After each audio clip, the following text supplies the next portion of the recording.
Samantalang presyong bahay at lupa na. Mainit ang pinag-uusapan kasi ngayon ang presyo ng cake sa kasal ni Zainab at Ray.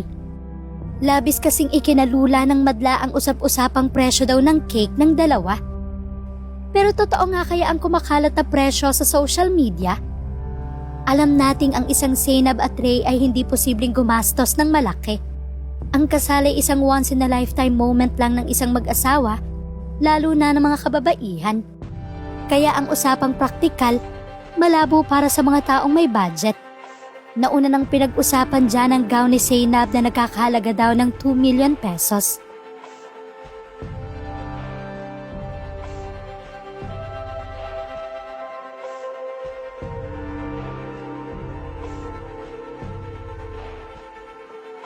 Ang designer nito ay walang iba kundi si Michael Cinco. Isa pa ay ang regalo ni Zainab kay Ray na Land Cruiser na nagkakahalaga lang naman ng 5 milyon mahigit.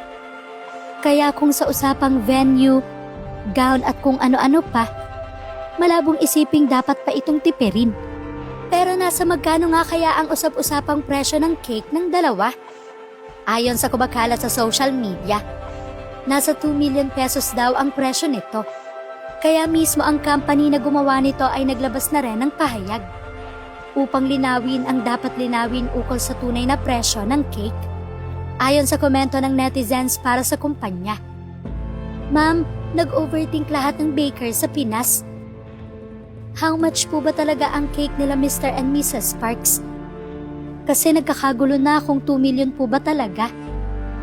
Kaya dito na sumagot ang Honey Glaze Cakes na gumawa ng cake.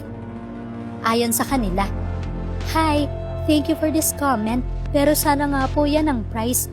Pero hindi po talaga, malayong malayo po sa katotohanan. Kaya malinaw na hindi talaga totoo na 2 million ang presyo ng cake."